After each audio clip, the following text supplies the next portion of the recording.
we are set and ready for the discussion on migration governance in Africa. And joining us this morning, Daktari or Professor Alan is already here with us, joining us online from the United Kingdom, and he'll be helping us unpack this conversation on how well are we governed as Africa or as a continent in as far as migration is concerned. Professor, thank you so much for making time for us this morning. How are you? Good morning, Sylvia. I'm fine, very well, thank you, and happy to be on your show. I have been on once or twice on this channel. All right. It's a pleasure to have you back and engaging with our viewers back at home. And I'm sure they are also pleased to have you share your knowledge and your expertise in this field of migration. Now, I've been looking at the latest report or the latest project conducted by the New South Institute, and this is shifting our focus from what we are used to traditionally, and it's shifting our focus from the past where we've been looking at migration as a movement of people just from one place to another, probably those seeking asylum, those who are moving because they're seeking greener pastures in as far as economics is concerned. But in most instances, we failed to look at conversations around civil registration, identification progress, processes and management of information related to criminal and security risks. These are conversations that we are yet to delve into as a country or as a continent. From the project that you have carried out, how far are we so far in as far as these topics or these areas of discussions? How far are we in terms of implementing them? Well, actually, as far as Kenya is concerned, and some of the original members of the East African community, and also Rwanda, Burundi, there's quite a lot of advance that has been made in cooperation. So, there have been recent decisions and some decisions from 2015 to allow people to cross borders between Uganda, Rwanda, and Kenya without passports, simply with ID documents. And that demonstrates a level of trust between the countries and between the systems of those countries, that they can identify people appropriately, that their systems are good, that they allow such movement across their borders. And some of the other countries in the region, Tanzania and Burundi, are a little slower to come on board in terms of, but that's not really because their systems are bad. In Tanzania, I think their systems are pretty good too, but they're a little bit more reluctant to get fully integrated. I guess the big challenge in East Africa, as I'm sure all of your viewers and readers and listeners know, is the newer members of the East African community, the South Sudan, the DRC, and Somalia, which are countries that are not quite as developed as Kenya, Uganda, Rwanda, and others in terms of their systems. And it's really important that they are brought into line so that their citizens have the same rights as the citizens of the more developed countries in the region. Mm-hmm. And how would you describe a well-managed migration policy? That is very hard. A well-managed migration policy, you can do it in a simple terms. It's a policy that meets the social and economic needs of the countries concerned, but at the same time gives the citizens of that country the assurance that they are being properly looked after by the authorities. So on the one hand, there's enough freedom for people with skills and people who are needed in the economy and people who needed culturally or in academia, cross borders, and also in seasonal labor sometimes. But at the same time, the people in that country feel comfortable enough that their government is looking after them. That is really the definition of good governance in migration. It's a very difficult balance to achieve as we see all over the world at the moment.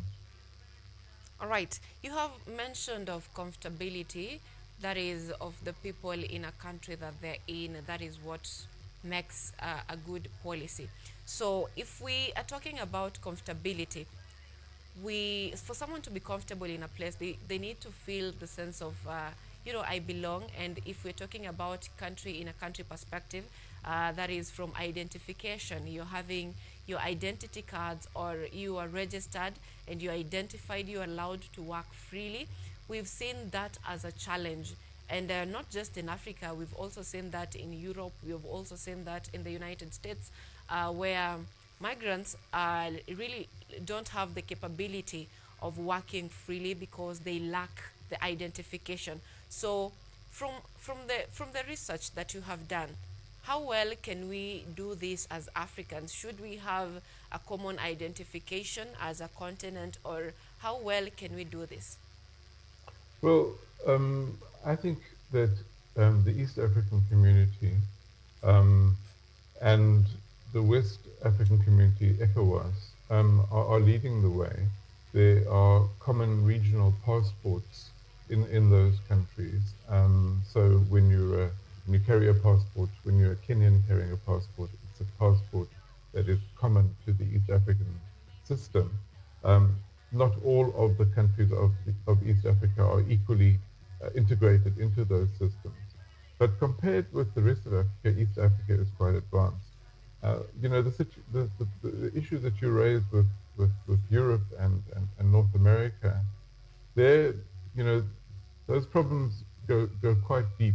Um, in those countries, since the global financial crisis, most of the citizens, poorer and middle class citizens, haven't done terribly well. The government system supporting, and that's true probably in most of the world, perhaps to some extent in Kenya, um, that and there's a fear of that migrants are going to take their citizens' share of health systems, of social benefits, and so on. So there's a kind of an anxiety about migration in Europe and in North America and in some of the richer Asian countries at the moment, which I think hasn't been resolved yet. And I think that they can learn quite a bit from East Africa, actually, in terms of how to resolve it. But as you know, the European system works very, very well if you have a European passport, if you have a passport of a country that's a member of the European Union, and that's a large union now. It's about 27 countries. So if you're a Romanian and you want to work in France, it shouldn't be too difficult for you to do that. But if you're an Algerian or a Moroccan or Cameroonian and you want to work in France, it's become much more difficult in recent times. And that's something that's partly a result of the general economic situation where citizens don't feel that they're being properly looked after by their governments in those countries, and therefore they're afraid of too many foreigners. All right. Now, uh, this movement is majorly, especially in the modern days, we are more focused on economic development, and this involves moving skills, that is, professional skills, and sometimes some professional skills in our African setup. Most of the skills that are moved are probably unskilled, and that is, I'm talking about unprofessional skills. That is, those people working in formal sectors. But in as much as we are targeting economic empowerment or development fostered by this migration, there is the question of security and the effects of making our borders porous, whether legally or illegally. Because with much migration, with increased migration, there comes a problem of insecurity. So if this is something that we should embrace, migration, especially of skills, why then is it that our governments are really pushing towards closing the borders? Well, in East Africa, they generally are not closing borders. I think there are some anxieties about people from the more troubled countries to the East African region, the ones I mentioned earlier, where there has been quite a lot of internal conflict and conflict in general, and therefore quite a lot of refugees. And East Africa and the Horn of Africa has one of the biggest refugee situations in the world. And the burden that the countries of East Africa carry in terms of refugees are quite disproportionate to their level of economic development. So they're doing an incredible job, incredibly good job, relatively speaking, with a very difficult situation. Now you talk about skilled and low-skilled workers. So for skilled workers, it's not that difficult. So if you're an architect or an accountant or a lawyer, and you're a Rwandan and you need to build a house, you need to design and build a house in Uganda, it's generally very easy. Um, it's completely easy. You'll easily be able to cross that border. You'll be able to work. You'll be able to be paid. You'll be able to transfer the money back to your country and so on. If you're a low-skilled worker, a farm worker or a worker in the security services, maybe uh, working in a taxi driver, possibly, um, you might find it more difficult. Um, so a lot of, as I'm sure the citizens of Kenya know, a lot of the lower skilled migrants in East Africa, as in true in most parts of the world, are not um, are irregular, are informally employed. They cross the border informally. They are accepted because they really are an essential part of the system. It would be very difficult to send back all the um, people who are working in Kenya who are not really officially supposed to be there, but and at the same time there are anxieties about it. So the real challenge is how to manage low skilled migrants, and there are arrangements that have been developed between some countries. Um, for example, between Spain and some countries in Africa and, and Latin America, between Canada and some Latin American countries, where they try to manage that situation much better. They allow long-term contracts for those skilled workers, but they don't give them any rights to become citizens. So people work for 5 years or 10 years as an agricultural worker in Canada if they come from Guatemala. They go back to their country, they build their own business, and they know that they're not ultimately allowed to live in Canada, but while they're there, they are given all the rights that workers have, other than the right to remain there forever. And there are systems like that around the world, which I hope that we're all able to move towards over time. All right. Now, and what will it take for African countries to trust each other enough to share migration data? Well, I think the key thing is that the integrity of the systems is good. So if there is a situation where you have fraud or corruption in a Department of Home Affairs, where it's possible to bribe your way to get a passport or to get uh, a citizenship document, an ID document, whatever the document is, then there are going to be issues. So there has to be some level of trust that the systems are not corrupt, but also that the systems speak to each other, so that the ID system in Uganda speaks to the ID system in Tanzania and Kenya and so on. That there's an integration of systems. So what also helps is if the standards are the same. So people apply at a certain age, they get a certain kind of a number, they're attached to a certain kind of a register. And in East Africa, there are advances in coordination around those issues, which are in advance of many other regions in the world. But again, there's some countries that are more integrated in the East African community than others. All right. We've mentioned before labor mobility and skills recognition. That is as far as migration is concerned, the movement. So, how well, or from the research that you have done, the projects that you have done, Why is it that we still face immense restriction in terms of labor mobility, yet there is a dire need of skills in countries that someone may want to move to? Well, I think that it comes back to the question that we were discussing earlier. If people, and I normally live in South Africa. I'm in London temporarily at this time.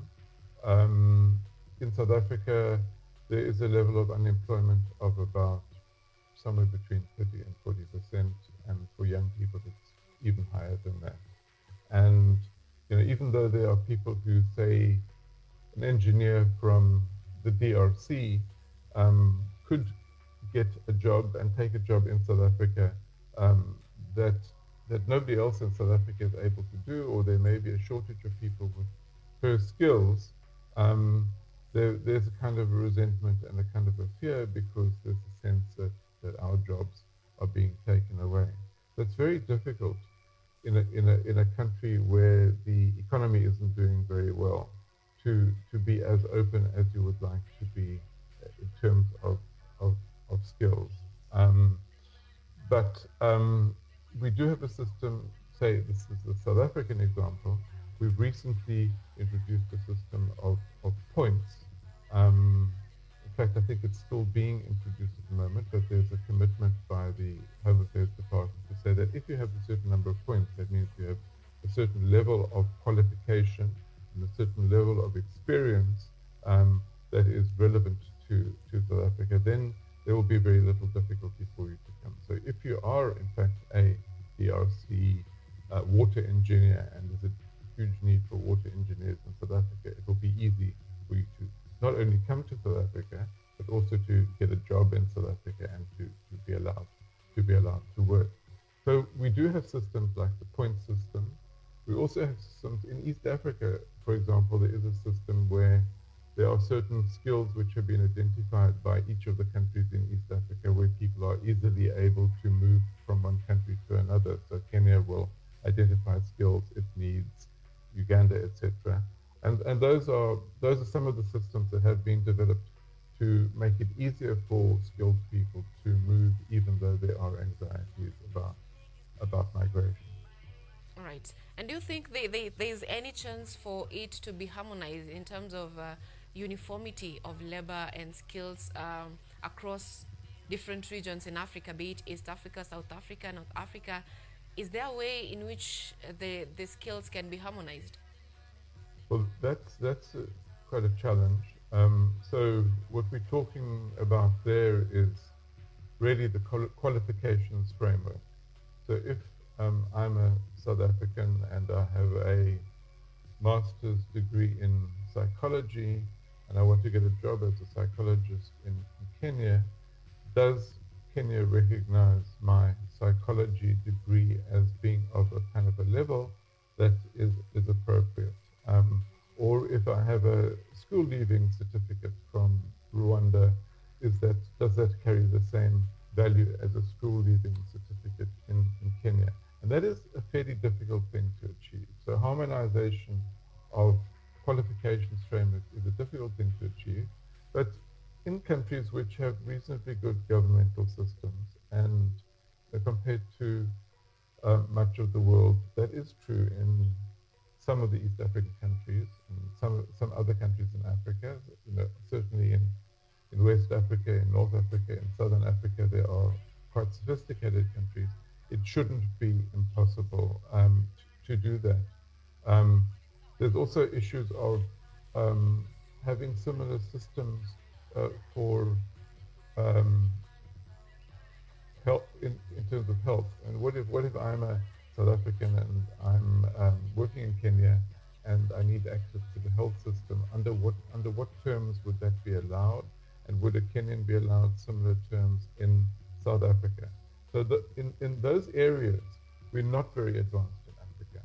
It's easier where we have a similar colonial background. So in say the countries in Africa which operated under a similar colonial system, there would be some historic relationship between their social systems. but we've got a long way to go in that area, much further than in say Europe, where that has been achieved to a much higher, greater extent. Now that we are talking about our background in terms of colonialism, is our refugee policies in Africa genuinely humanitarian or just focused on donations? Well, it's difficult to balance it out. The, I mean, the obvious example is Uganda. So Uganda has been very open to refugees and has had policies which allow for the inclusion of refugees in terms of jobs, in terms of becoming farmers, in terms of starting businesses that are really in advance of many other parts of the world.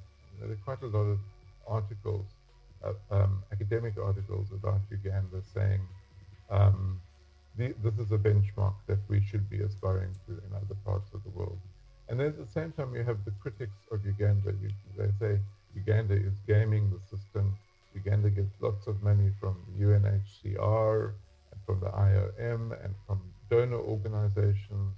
Um, I think on balance, I'd much rather be a refugee in Uganda than a refugee in many other parts of the world at the moment. So, okay, so the donors are helping, and Uganda is using the system of donations very well. But you wouldn't complain about that if you were a refugee.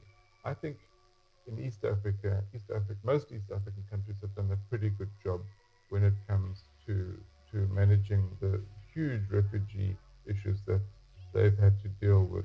Although it is very difficult. I mean, in Kenya, for example, um, you have some refugees who are expected to stay in camps or in settlements. Some who are allowed to settle more freely. In some parts of the country, there's more freedom to employ refugees, and others it's more difficult, or the refugees operate under more difficult circumstances. But overall, I would say in East Africa, refugees are treated more humanely than in many other parts of the world. Now, in Africa, let's leave that conversation at that. But in Africa, there is a belief that you can't separate anything that deals with governance from politics. And that brings a myth of migration is more of political than economic. So, how well do we address the tensions between the host communities and the migrants? Because this is something that sometimes it's believed to be political. Well, it can, at election time, you find issues of migrants and migration sometimes are raised by politicians who are trying to get an advantage. And um, if you're a government, you might say, we would be providing better services, but there are too many refugees. And if you're the opposition party, you could say, well, the government isn't handling the migrant issue very well. If we were in power, we would have less migrants and everybody would be better off. And that's generally very irresponsible talk. It's talk that doesn't really bear any relationship to policy, but it's difficult to manage. So in some parts of Africa, I mean, again, I'm South African. Um, I'm not proud of the way that politicians in South Africa have exploited, some of them, not all of them, but some of them have exploited migrants as political footballs, effectively. That they use them to gain popularity and make promises that they can't keep. Um, so we're generally a long way from having an ideal situation. But again, there's some parts of the world which do deal with it better than others. Recently, in fact, last year in the Spanish Parliament, the Spanish Prime Minister spoke very clearly and said, we have to choose. Are we going to develop as a country? Are we going to grow and become more prosperous as a country? If so, we have to have a more open policy towards migrants. Um, or we're going to close our borders and we're going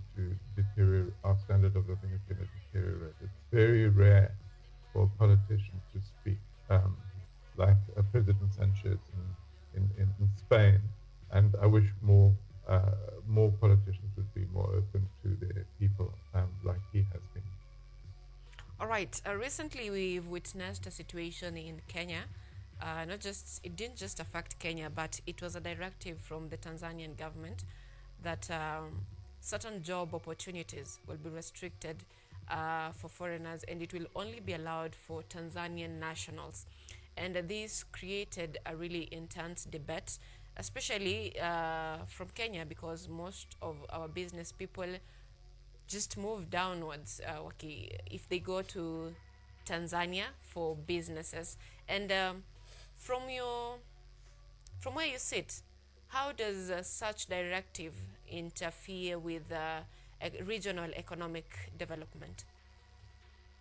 Um, well, it's not. It's ideally you wouldn't have that kind of restriction. Ideally, you would have something that is more objective and say, if we need people also with certain skills, then we will allow foreigners to do that.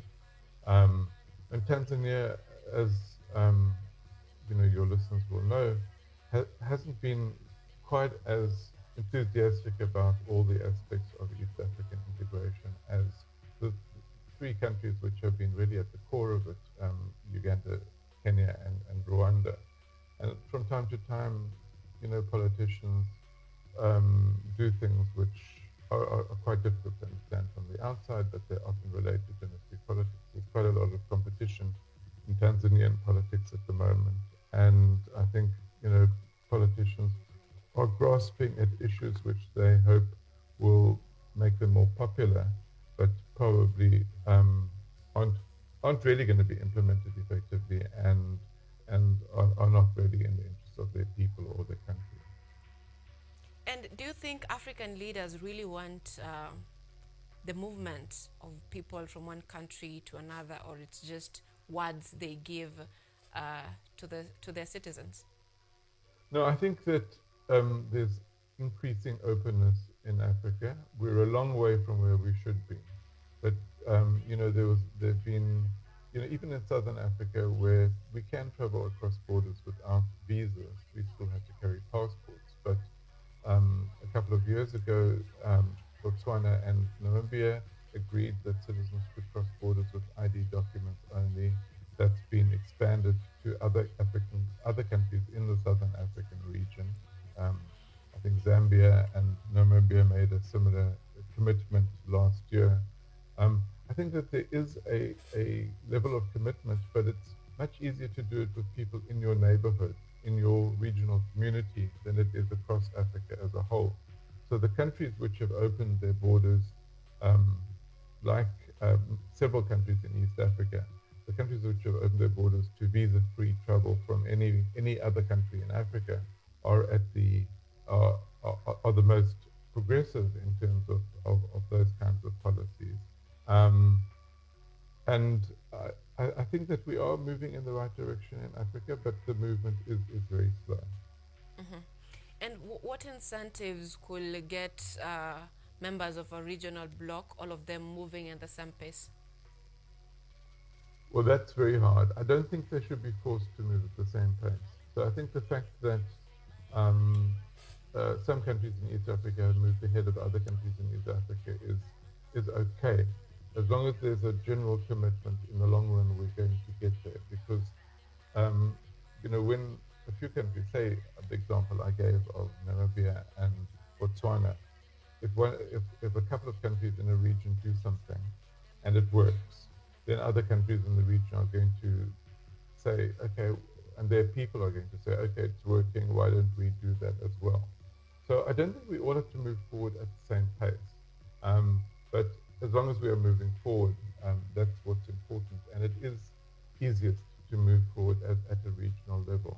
There was an African commitment to free movement that was agreed by a summit of African leaders 7 years ago now.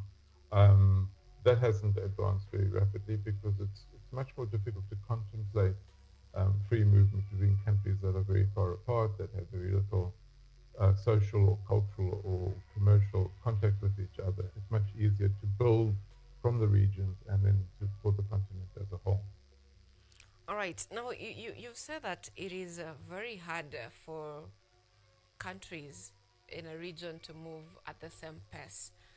What do you think is the reason for this? Because we've had policies given, we've had recommendations given by scholars, by advisors to various governments in the African Union, all these bodies that brings different countries together. We've had various policies that are given. Why is it hard for them to move towards the same goal?